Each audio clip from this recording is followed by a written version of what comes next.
The winning blueprint presents.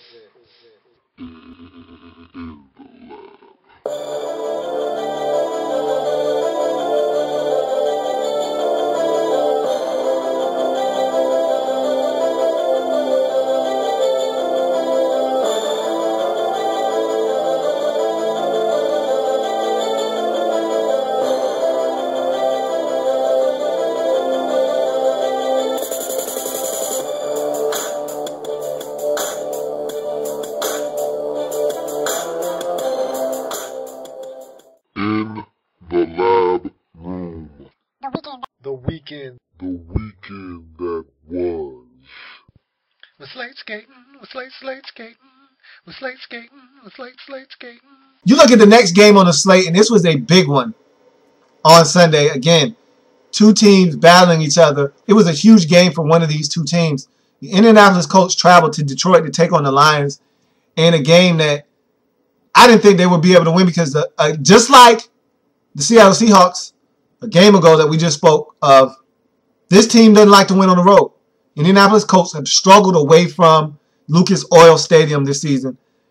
And I didn't think they would be able to go and tame a team like Detroit. Remember, I said in the preview for this game that the Lions have been scoring points of late. Megatron, happens to Megatron. He had been going nuts of late.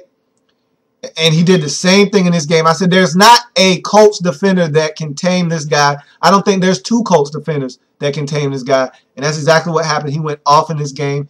But it wasn't enough. And it wasn't enough because of one man. And I told you, these five rookies, Russell Wilson in the last game we just talked about, Andrew Luck in this game, these five rookies are something special, something we've never seen in the NFL before. We've never seen rookies come onto the NFL landscape quite like this. So many of them at one time and be this good this soon and help their teams look to make the postseason. I mean, every week it seems like we're talking about another record that they're either approaching or breaking for these members of the starting five. Andrew Luck is the real deal. Not that anyone was questioning whether he was or not, but this win right here, and again, just like I said for Seattle, these are the type of games that define your season. These are the type of wins that you look back on and say, it's wins like those that put us in the position that we're in today to give us a chance in the tournament. Because wins like this put you in the playoffs. These are the type of wins you have to get if you want to go to the postseason. And the Colts were able to do that. Let's talk about the game, though. This was a game that the Detroit Lions had every opportunity to win. The Colts came into this game, got it into an early groove, scored a touchdown early on, took the lead. We're never really able to get away from the Detroit Lions. Lions took a lead. Colts would take the lead back. And then the Lions just ran away. They ran away. Colts took the lead at 14-10. That was the last time they had the lead until they ultimately won the game at the end. Lions had leads that were significant. Two-score leads at two different times in the game. 9 at the half and into the third quarter at 23-14. And late in this game, we're talking less than 7 minutes, less than 6 minutes, right around the 5-minute mark. They're up 12, 33-21 in this game. And all they had to do was play smart football. And again, this speaks to the Lions just not being a good team this year. They did some of the things you can't do as a team trying to cement a win. You need to go into 4-minute offense. And 4-minute offense requires you to run the clock. And when you make mistakes, you throw the football, you get incompletions, you stop the clock. It's like a timeout. And you can't have that in a 4-minute offense.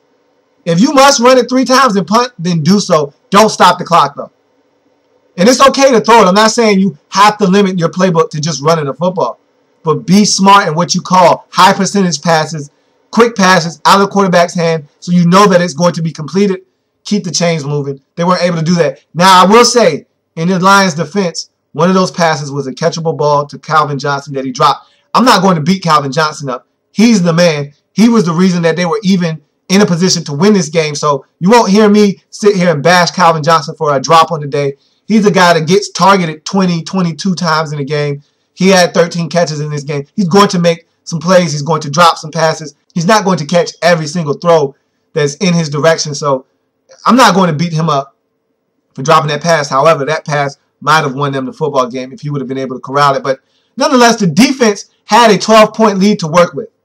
I don't want to hear anything about not being able to get it done offensively. This offense put 33 points on the board.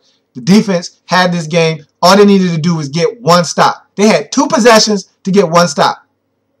And they allowed Andrew Luck and the Indianapolis Colts to go down on 2 separate occasions late in this ball game and win the football game. And so you had 2 possessions to get one stop, and you couldn't do it. And that's been the Detroit Lions this season, not making plays at the end of the ball game to win them the game. We saw it last week on Thanksgiving on Thursday when they weren't able to convert a field goal to win the game. Jason Hanson, who for most of his career, and even in this season has been money, wasn't able to convert a field goal to win that game on Thanksgiving. They made mistakes. They didn't win the game last week on Thursday against Houston. Do the same thing here. And that's the reason why this Lions team is 4-8 on the season, because they don't know how to win games. Games they won last year, and they were able to eke out, not able to do it this year, and they did it again here. Andrew Luck takes his team down the field, no timeouts. He's able to drive his team down with about 3 minutes to go, all the way down the field, put them in the end zone as time expires. I mean, these are the drives that make champions. And Andrew Luck, time after time, you thought they were going to sack him. You thought he was going to make a mistake. He had made mistakes in this game. He threw 3 interceptions in this game. He turned the football over in this game. You thought that he was going to make that mistake, but when the game is on the line, one thing you can't say about Andrew Luck is that he's not going to rise to the occasion. He took his team down the field, and this was 4th down. This was the ball game. This was no time left on the clock. This was it. This is the last play. Had to make it happen. And he makes the smart play, dumps it off to Avery.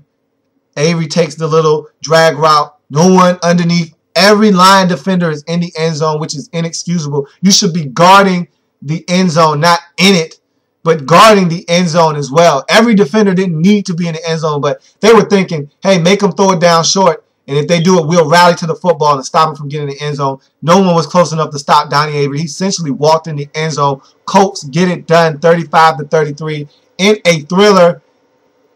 Colts win this one. They go to 8-4 in the season. This was a remarkable comeback by the Colts, a remarkable win by Andrew Luck. And I tell you what, this is the type of game that solidifies his mark as one of the best young quarterbacks in the National Football League.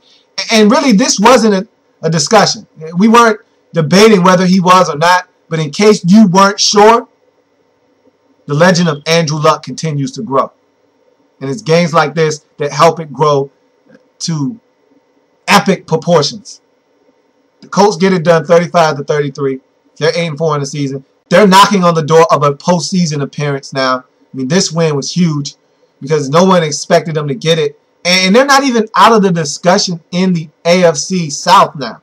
They keep winning, even though the Texans keep winning. They keep winning, and they have 2 meetings with these guys. So they can apply pressure to the Texans and not allow the Texans to just cruise to a division title and start resting players. They have to keep playing because they haven't even wrapped up the division yet.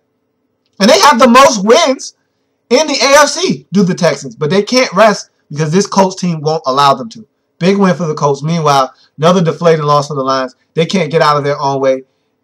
They got bad news in this game. Ryan Broyles, the young receiver out of Oklahoma who was starting to emerge, he tore his ACL, not the same one that he tore at Oklahoma that really saw him miss his whole senior season, but the other leg, he tore the ACL there. He's gone for the rest of the season, and he'll be having a long road to recovery now as it's the end of the season, essentially. And so he might not be ready for next season when the season starts. And then you have trouble with Titus Young, who the Lions apparently sent home today. They just need to get rid of him. He's a problem. After sabotaging the team a week ago, we didn't even really discuss that, but yeah, he was going out, purposely lining up wrong and doing things to kind of sabotage his Lions offense because he wasn't getting the football. He was frustrated. He's an idiot. He's a nutcase. Get rid of him. And really what the Lions are doing is they're building a case against him so that the NFLPA can't try to say that he was wrongfully terminated or that he should be compensated for his roster spot and all this nonsense. They're looking to build a case against him so that when they get rid of him, there will be no compensation for him at all. And they'll probably be able to recoup money, as a matter of fact, because, Titus Young is a guy that they paid money to because he was an early round draft pick. So the Lions are going to look to recoup money probably from him in the long run. They're a mess right now, but that's the Detroit Lions with Jim Schwartz as your head coach. Have fun. As we continue to go slate skating through the weekend that was, we find ourselves in Green Bay as the Packers were hosting the Minnesota Vikings, looking to take care of a little bit of family business. The Packers came into this game with a lot of injuries that they were nursing, still nursing a lot of injuries, still missing a lot of players on defense. Still missing Charles Woodson, still missing Clay Matthews, still missing Sam Shields. They're banged up. And offensively, they got Greg Jennings back in this game. That was a welcome sight for a lot of Green Bay Packers. But all in all, looking at this game, on the preview I told you that the key to this game for the Packers, stop Adrian Peterson. Because you need to make Christian Ponder beat you. Make him prove to you that he can get it done. Because I don't think he can, and I don't think a lot of teams around the league feel like he can. So your job is stop Adrian Peterson. And I said if you don't stop Adrian Peterson, it's going to be a long day. And I mean a long day. And that's exactly what it was for the Green Bay Packers. A long day because AD was running all day. He ran for over 200 yards in this game. And if not for some timely penalties by the Minnesota Vikings, the Vikings had plenty of penalties. They jumped off sides at least 4 or 5 times in this game. Aaron Rodgers took advantage of one of them, hooking up with James Jones in the end zone on a free play that resulted in a touchdown pass. Adrian Peterson put his team on his back in this game, just as he tried to do against the Seattle Seahawks. It just wasn't enough. You need help in this day and age in the National Football League. This isn't the 80s where you could just have a running back tote the rock 27 to 31 times, go for over 200 yards, score 2 or 3 touchdowns, and win the football game. Doesn't work like that anymore in the National Football League. You got to be able to pass the football. Christian Ponder, I had enough. I wrote down in my notes after watching this game that's it. I'm done with Christian Ponder. He is not the answer in Minnesota. I'm done with him. And it's games like this that the Vikings could have won. You could argue should have won, but didn't win because Christian Ponder was abysmal. And yeah, you can tell me that he doesn't have any receivers and they're not getting away from man-to-man coverage and they're not separating and they're not getting open. You can tell me that. And yeah, you'll probably be right. However, when guys are open, he's not hitting them. When decisions need to be made, and it's not a matter of guys being open or not. You need to make a smart decision. You're in the red zone. 3 points are already on the board if you don't turn it over here. If you just throw the ball into the third row, you're going to get a field goal because you're already at the 7-yard line. What does he do? Roll out till he runs out of real estate by the out-of-bounds sidelines and throws it up for grabs in the end zone where it's picked off by MD Jennings. That is the worst thing you can do in that situation is come away with no points. You get the ball in the red zone, you need to come away with something. You want a touchdown ideally, but you're not going to get one every time. The goal is get something. Get a field goal. Get something positive out of the drive that you can build on moving forward. Don't turn it over. That's the worst thing you can do in that situation. And that's what Christian Ponder did. And he doesn't get it. I've seen him do this too many times. Even when he completes passes in the red zone, a lot of them, he just throw them up for grabs. And guys have to go make plays. Mainly Kyle Rudolph has to go make a play. He had Adrian Peterson streaking down the sideline in this game. Wide open on a wheel route. Basically beats his defender on an out route that goes up the field on an out and up. Down the sideline, if Adrian Peterson catches that in stride, it's a touchdown. Instead, he underthrows him by about 2 yards, allows the defender to get in the way, incomplete pass. Those are the type of plays that I don't want to hear about. He doesn't have receivers or guys aren't getting separation. You had an opportunity to make a play. You didn't make it. Christian Ponder is not a good quarterback. He's inconsistent, way too inconsistent for me, for my liking. This was a game that they should have won, that I think they could have won, because Adrian Peterson was dynamic. The Packers had no answer for the Vikings running attack. And I'm talking about, at times, there was 10 guys in the box. 10 guys. 10 guys. There's only 11 defenders on the field at once. And 10 of them were in the box to stop Adrian Peterson. And they still couldn't stop him. Which tells you that if play action fake was offered up, you would have had shots in this game. You would have had opportunities. But Christian Ponder couldn't take advantage of them, even if they had him anyway. He's not a good quarterback. And I've just all but turned on him at this point. Because I thought that there was something there. After the San Francisco game early in the season, you saw him starting to use his legs. He was becoming confident. He was making the good throws. And even when he had off games, he would still make the throws when they counted, when they needed him the most. You know, on a third down, late in the ball game to run the clock out, he would make the throw. That's what he was doing earlier in the season. Now, he's not making those throws. He's not making smart decisions. He's turning the football over. He's not being accurate. He's not being precise. He's not running this offense the way it needs to be ran. And with Adrian Peterson playing as well as he's probably ever played in his career, he doesn't need to do much at the quarterback position other than take care of the football, be a good ball handler, and make plays when they're there to be made. And he can't even do that. I'm done with Christian Ponder. They lose this game because Christian Ponder couldn't get it done at the quarterback position.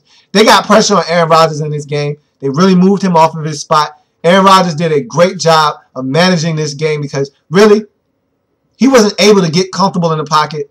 They didn't have a really good running game. Even though they ran the football, for the most part, effectively in this game, they did enough to win this game, did the Green Bay Packers, with the help of the Vikings, with the penalties, with the turnovers, with the undisciplined actions of Christian Ponder turning the football over in the red zone. You get a win. Do the Green Bay Packers 23-14 in this game, taking them to 8-4 on the season, leapfrogging them over the Chicago Bears because they own the tiebreaker, having beaten the Chicago Bears earlier in the season. They're now in first place in the NFC North Division. Meanwhile, the Minnesota Vikings didn't have to have it, but they really needed this game. They really needed this game. They really wanted to win this game. Jared Allen, I thought he summed it up best. You know, we need to stop relying on other teams to help us out and start winning football games. Stop relying on other teams to beat teams for us. We need to start winning games. This isn't a must-win game, but this is a we really need to win this game. And that's how they felt coming into this game. And they leave this game feeling even worse because defensively they played good enough to win. Adrian Peterson ran the ball well enough for them to win this game. Christian Ponder did not do his part. They lose this football game. And now they're 6-6 on the season. And like I said, it's getting dark outside. The street lights are on. The Vikings know it's time for them to start heading home. They're not supposed to be outside with the big boys, with the Bears, with the Packers. They're not supposed to be outside playing. It's past their curfew. It's time for them to go home. That's what they're about to do. It's time for them to start heading on home, and that's what they're doing now.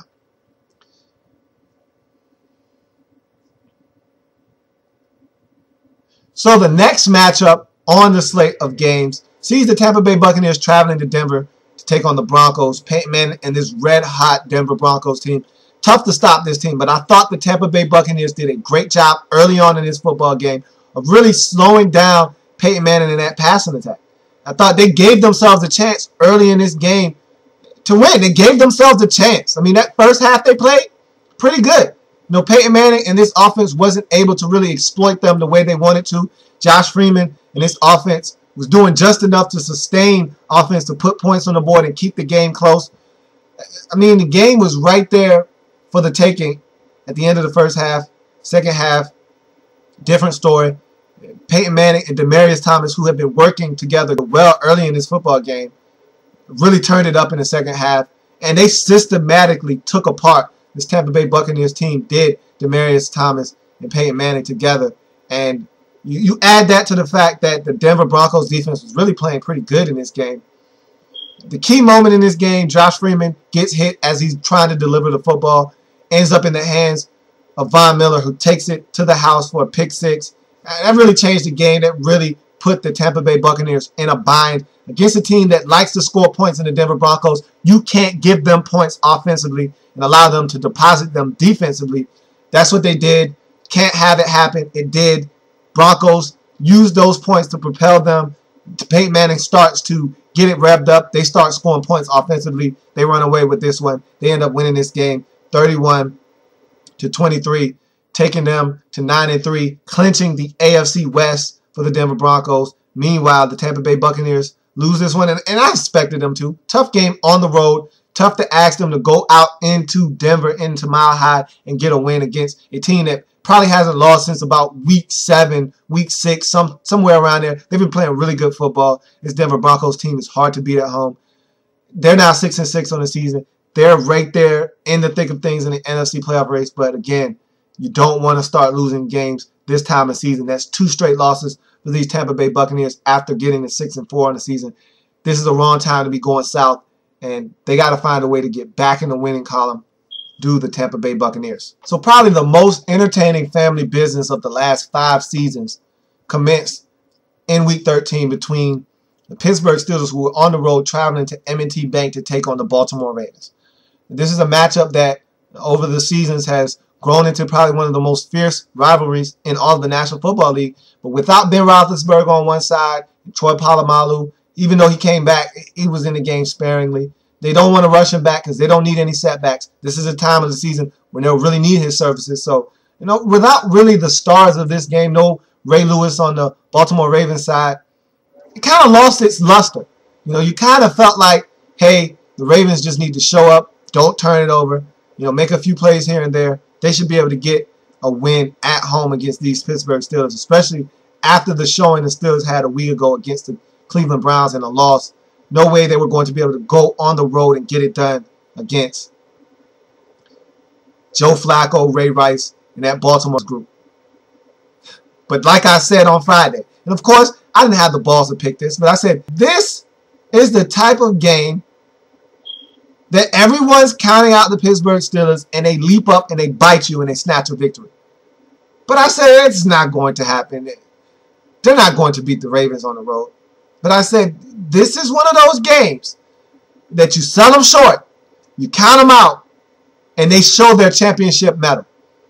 And that's exactly what they did in this game. Charlie Batch was not perfect. He made mistakes. He missed open receivers.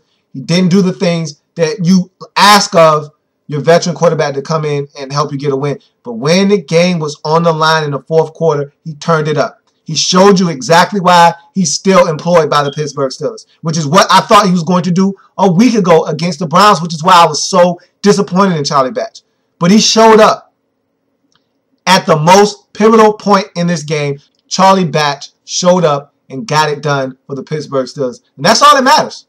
He was able to get it done in crunch time. Take his team down the field, get the game time score, take his team down the field, get the game-winning field goal. And that's all that matters. The Ravens had opportunities in this game, didn't take advantage of them. Steelers had opportunities in this game, didn't take advantage of them. But when the game was on the line, and this is what you expect out of these two teams. Hard-fought game, tooth and nail, back and forth.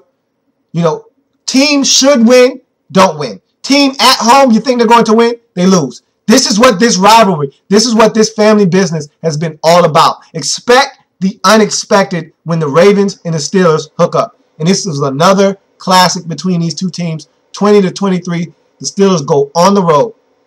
Charlie Batch saves his best for last. And he was emotional after the game because people like myself said he was done. You're done. You're not a viable backup in this league anymore when you can't go on the road and get it done against the Cleveland Browns. But he showed that, look, I was thrust into action in that game. He knew he was going to play, and that's why I couldn't cut him slack. But that was his first start in who knows how long. And he hadn't been getting any snaps all year. He wasn't expected to have to play this season. He was there for situations just like this. Emergency use only. Break in case of emergency. That was Charlie Batch this season. He wasn't supposed to have to play because if something happened to Ben, that's why they had Byron Leftwich. But as we all know, Byron Leftwich is a fragile guy. He's a guy that stays injured. And so you had to know there was a distinct possibility that if Ben went down, Charlie Batch at some point would have to play. He stepped in last week. He didn't get it done. He got it done this week. And you could tell it meant a lot to him. It meant a whole lot to Charlie Batch because this is what he's done for the last 15 years of his life. Play quarterback in the National Football League. And for people to tell him that he can't do it anymore, you can't do it at a high enough level to help your team win. You can't do it at a productive enough level to help your team be in a position to win, let alone win a game. It hurt. It hurt to hear people talk about him and he went out and he used that as fuel and motivation to get it done on the road against the Steelers' most hated rival in the Baltimore Ravens. 23-20. It was a bad loss for the Ravens because with a win, they would have been able to clinch this AFC North division. Instead, now they have to fight for their lives because now they have a split with the Steelers. The Steelers aren't going away. Neither are the Cincinnati Bengals at this point. This loss puts you right back with the rest of the pack in the AFC North. Instead of you separating yourself, winning the division, and being able to coast, now you have to struggle. Now you're in for a fight, and your games don't get any easier. Now you're on the road next week against a Redskins team that if they can get it done on Monday Night Football, will be playing with the utmost confidence. Now you're in trouble. Now you've backed yourself into a corner where you must win football games. Bad loss for the Ravens at home. No Roethlisberger with the Steelers. You're supposed to win this game. You don't. Terrible loss. Meanwhile, big win for the Steelers who get it done on the road. No Roethlisberger. So what? This team showed that championship medal that I told you about. And Mike Tomlin always has his team prepared. Even when they look bad, like they did a week ago, you think they're done. Back against the wall, they show up. And that's what a Mike Tomlin coach team is all about. And what was up with him and the post-game handshake with John Harbaugh? That was good stuff because either he was emotionally spent and really didn't want anything to do with it, or he was just like, hey, I don't like you guys. I'll shake your hand because that's what coaches are supposed to do. But there's no love lost there. And that's what you have to love about this rivalry. And John Harbaugh was like, what's up with that? You can see him looking like, he was already mad that they lost the game. And then you add to it that, Tomlin is, half-heartedly shaking his hand. Whatever. That's what you have to love about that rivalry. They don't like each other. It's genuine. It's mutual and it's genuine. These two teams don't like each other. And I think it's going to start to extend to the head coaches after that little, we're not going to call it an altercation. After that little, we'll call it a brush off, so to speak, by Mike Tomlin. So Steelers are now 7-5 on the season. Ravens are now 9-3 on the season. They're not out of the woods yet. That loss really brought them back to the pack. And they still have a sizable margin on everyone in the division. But, again, it doesn't get any easier for these Ravens. They still have tough matchups. And now they got to go out and get it done if they want to win this division. Next two matchups on the slate, not really much to talk about. I'm going to get to them really quick, gloss over them, and move on because, really, not much to see here. This is one of those, hey, move on, not much to see here. So the first one of those two matchups is the Cincinnati Bengals traveling to San Diego to take on the Chargers. Again, not much to see here. Cincinnati went in, took care of business. It wasn't easy. Didn't expect it to be on the road against the San Diego Chargers team that at this point is just playing for pride. But still, you knew it wasn't going to be an easy matchup. But you expected Cincinnati to go in and find a way to get it done. And that's what they did. And in typical San Diego Chargers fashion, in typical Phillip Rivers fashion, last second drive to tie the ball game up. Bengals winning 20-13. They go down the field. Phillip Rivers throws a late second interception to seal the ball game up. It was fourth down. Had to throw it somewhere. I still didn't like the decision to just chuck it into double coverage and throw the pick. Hold on to the ball. Buy as much time as you can. Give yourself a chance. He didn't do that. He just rifled it into double coverage and threw a pick. And that's what Phillip Rivers and this San Diego Chargers team does. That's what their season has been epitomized by, them turning the football over in crucial junctures of the game. And this was no different. End of the game situation, had a chance to tie it up, had 4 chances to have a shot at the end zone, couldn't get it done, ultimately throwing an interception to seal the game. Reggie Nelson picks it off. Cincinnati Bengals win the game. They've been playing really good football after losing 4 straight to go to 3-5. They've won 4 straight in a row. Now they're 7-5, and they're right there knocking on the door of a playoff berth in the AFC. They're right there. If someone wants to slip up, if those Steelers want to slip up, if the Colts want to slip up, the Bengals are right there, prime in position to steal a postseason berth from someone. This is going to be an interesting race down the stretch, and that's why it's imperative that you get 9, you get 10 wins in the AFC now. At first, it looked like 9 was going to be fine, but again, these Bengals came out of nowhere. They started surging, and had they not been playing such good football, 9 would probably be enough in the AFC because there's not another team after these Bengals that are really vying for a playoff spot out in the AFC.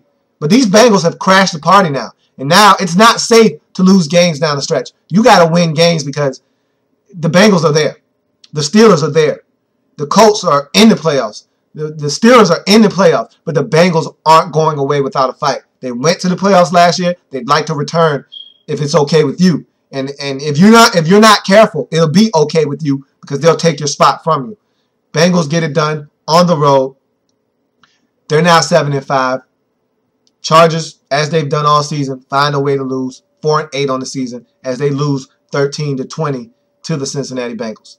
Next game on the slate, Cleveland Browns travel to the Black Hole to take on the Oakland Raiders. Another game with no significance in terms of playoff race. Just two teams looking to try to get better as they prepare for next season. Want to finish off the season strong. The Browns won a really big game last week against the Steelers, something they haven't really been able to do for about 3, 4, maybe even 5 seasons. They were able to get a win. So now they take that confidence and they go on the road and try to do something that they haven't been able to do all season. Win a game on the road. Right team to be facing if you want to try to win your first game of the season on the road because the Oakland Raiders stink.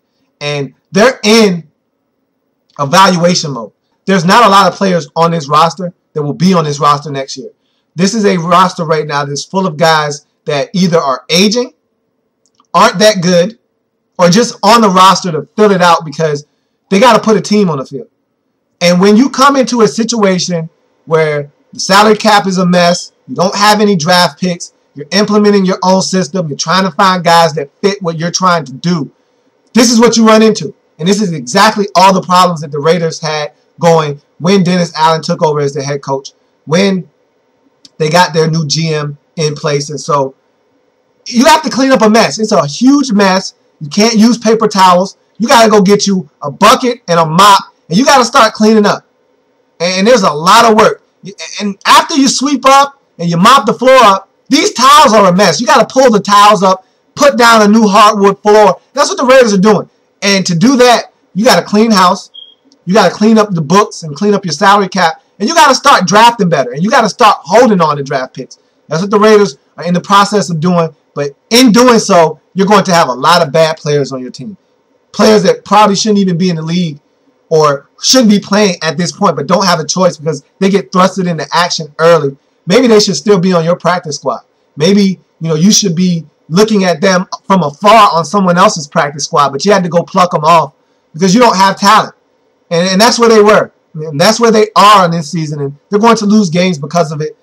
They allowed the Cleveland Browns to come in, really beat them up physically. I thought the Browns bullied them, and it wasn't very impressively done by running the football and getting explosive gains or anything. But they did run the football effectively. They did control the line of scrimmage.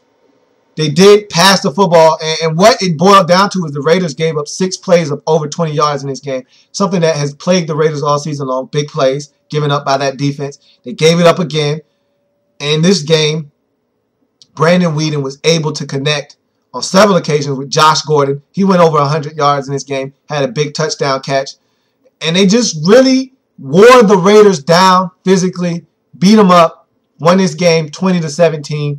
They get their 4th win of the season, their 2nd consecutive win for the first time this season. And so now they're playing good football, all the Cleveland Browns. They're building confidence. And I told you, I like what they have at the skill positions. If Brandon Weeden can get his act together, this defense can start making plays, stop shooting themselves in the foot with penalties, stop turning the ball over. And Brandon Weeden did throw 2 interceptions in this game, but he was able to overcome those interceptions by making smart plays later in the game.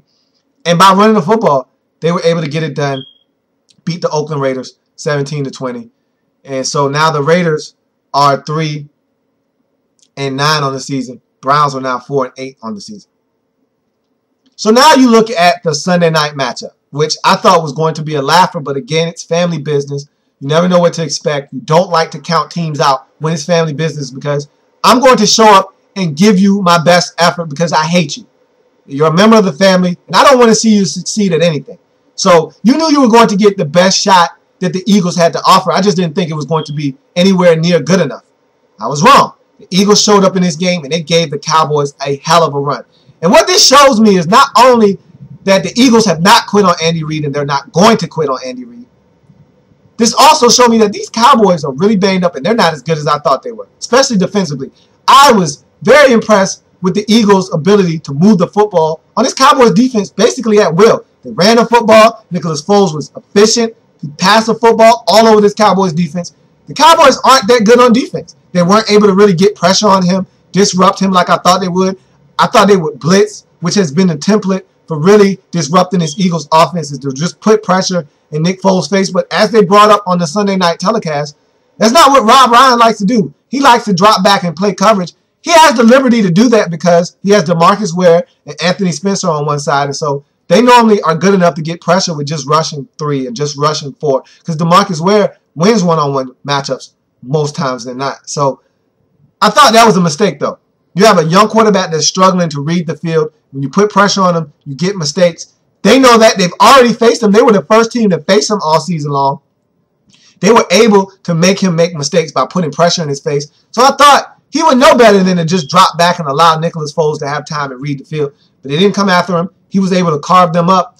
Bryce Brown, again, for the second week in a row, ultra effective in the rushing game. However, his ball security is lacking right now. Something the Eagles are going to have to work on. He has to be better in making sure that he secures the football. He didn't do it again late in this ball game. It cost him. And it's a shame because he really had a very good showing again, opening the eyes of everyone that once thought that he was one of the best players in high school, coming out of high school, and could be one of the better players in college football. He's showing those guys that, yeah, you were right about me. If I ever would have made something of myself in college, I would have been one of the best players in college football. He's showing that on the NFL level, and it's impressive because he really didn't play football after high school. There was not a lot of football played by Bryce Brown in the college ranks, so for him to come in and get it done at the NFL level speaks volumes to the talent that he has and that he was blessed with. But he has to control the football. He has to put that ball away, use the 4 points of pressure. He's not securing the ball. Chris Collinsworth was talking about it all night, and at one point I was like, Chris, leave it alone. He's not fumbling right now. Let the man run the football. He's being effective. But it came back to haunt him, as Chris Collinsworth was pointing out all night. He wasn't putting it away, and the Cowboys were able to get to him at a crucial time in the game, pick it up, run for a touchdown, and that all but sealed the Eagles' fate in this game, as they weren't able to get it done against the Cowboys. They lose this game 38-33, and they made it interesting with a late punt return, but they couldn't get it done. They had opportunities, but again, on the road, you can't turn it over. That Bryce Brown fumble proved to be the difference in this game.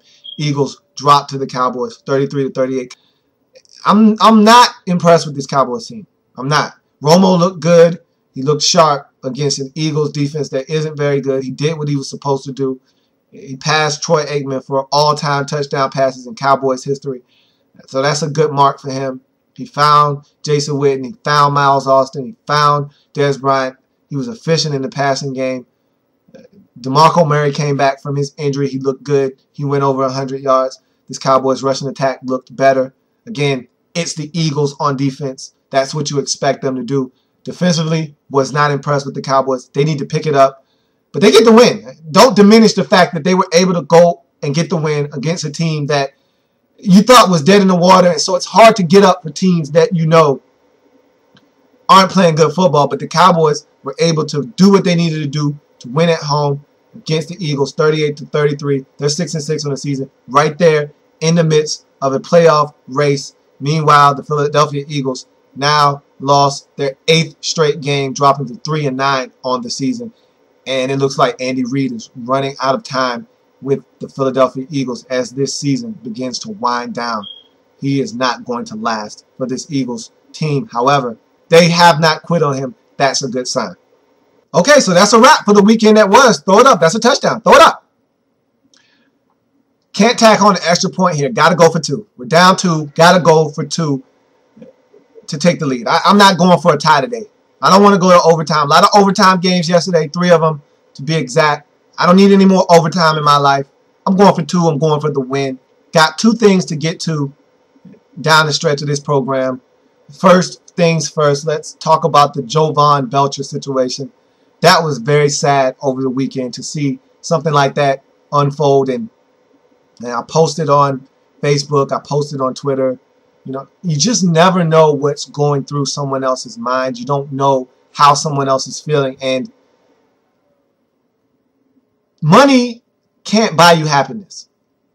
We don't know what this situation was about. We'll never know what this situation was about.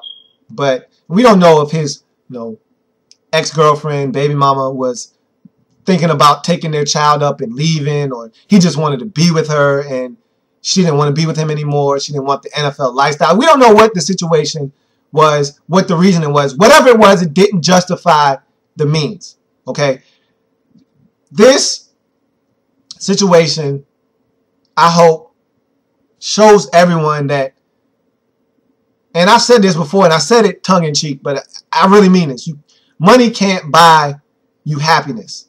I said in the past, money can't buy you love. Money can't buy you a championship. But, he had money. He had everything you would want, it would seem, in life. He scratched and clawed and made his way to the NFL, undrafted player out of Maine. He's a starting linebacker in the NFL after not being drafted. He started just about every game for the Chiefs since making their roster. He's an integral part of that defense, was Jovan Belcher. He's making money enough to support his family, do the things that he wants to do in life, you would assume. He has a young daughter that was just born. And so you're thinking things are on the up and up for him, but you just never know what someone else is going through in their life. And so it is imperative that you communicate with other people. You just find out how it is. Because the one thing you can always do when someone is crying out for help is listen. It's so much easier to just run your mouth and talk. The best people that you find in life are the ones that listen. The ones that listen. Anyone can talk, anyone can run their mouth. Few can listen and truly get what's going on. And so maybe that was what was missing in Jovan Belcher's life. The ability to have someone just listen to him. Maybe he was crying out for help and no one noticed. Maybe he wasn't. From all indications and all reports, there was no sign of anything going on. His agent, everyone that you hear, everyone with the Chiefs said he was a guy that smiled all the time. You didn't see this coming. But you just never know. And these kind of situations, you always feel like could have been avoided. And maybe it couldn't have been avoided. But you always feel like, and that's why I feel bad for the Chiefs, because you're going to have guys in that locker room, and Brady Quinn said it himself, could I have done something more? Could I have done something to help? Could I have done something that could have avoided this situation? You can't beat yourself up thinking that way, but you just never know. This is an unfortunate situation that you hope never happens. It doesn't have to happen, but again, you just never know what's going on in someone's life. And it had to be something that he thought that he had gotten to the point where there was no return. I can't go back now. This is the only way to end this situation. In his mind, that's what he was thinking. And again, it should never come to that point, but we don't know what Jovan Belcher had going on. You don't know if he had some kind of mental illness. You don't know if he had just reached a boiling point and snapped. We don't know. All we can say is I hope that people learn from this situation, and that you have to listen to people. You have to talk to people. You have to be there emotionally to help people through their tough times. Because Jovan Belcher was going through something. Something significant in his life that made him think that this was the only recourse that he had to do something like this, to have this situation end up being tragic like this. Something very significant had to be going on in his life that he thought that he couldn't rectify. That there was no help, there was no way that he could make this situation right, and that this was the only option. And it's sad. It's truly a sad situation. And my heart, my prayers, my thoughts, my well wishes go out to everyone affected in that situation, because there's nothing good that can come of that situation. only a lot of pain and anguish. The only thing that I think that might be a ray of hope is the fact that we can learn from this situation and hopefully help someone down the line so it doesn't get to this point. Maybe some lives will be saved down the line because of this situation. Who knows? But for other lives to be saved, 2 lives shouldn't have had to be lost. And that's the way I feel about that. Prayers, well wishes, and thoughts go out to the families of everyone involved, the Chiefs organization. I mean, for Romeo Crennel and Scott Pioli to see this and be right there in arm's reach of Jovan Belcher, have him thank them for everything he's done for him, and then to blow his brains out right in front of him, that's something you'll never live down. I don't care about any amount of counseling you get. That's something that they'll never be able to shake. They'll have nightmares about that for the rest of their life. To have someone come up to you, thank you for everything they've done. You try and talk them off the ledge. They don't want to have any part of it. The police show up and they shoot themselves in the head right in front of you.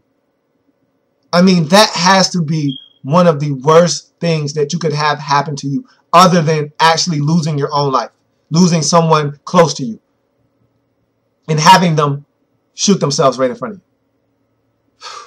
That is tough. And again, prayers, thoughts, well wishes go out to everyone that's involved in that situation.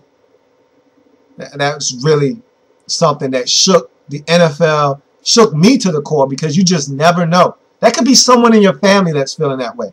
You just don't know. And that's what this hammers home. You just don't know.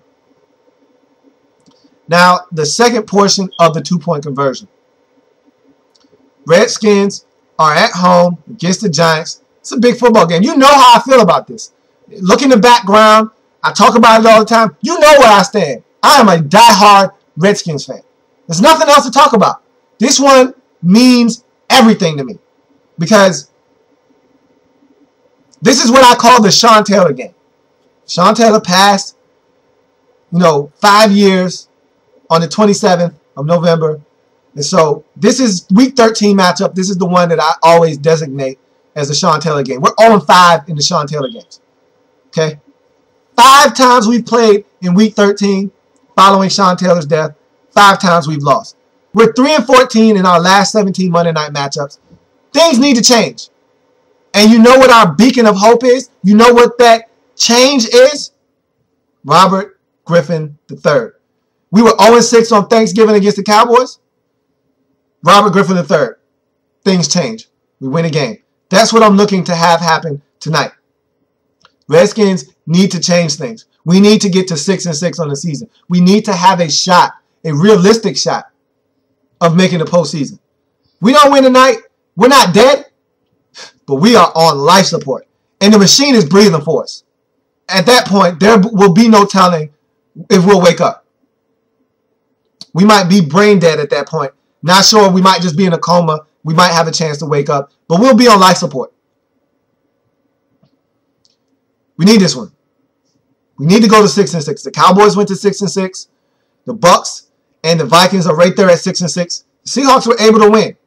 They're at 7-5, but they're not out of reach if we win this football game. You lose this game and go to 5-7. Now you're asking for a lot of help. You don't want to be relying on people this time of the season. All we can do is control what we can control. And what we can control is winning football games. You can't worry about anyone else.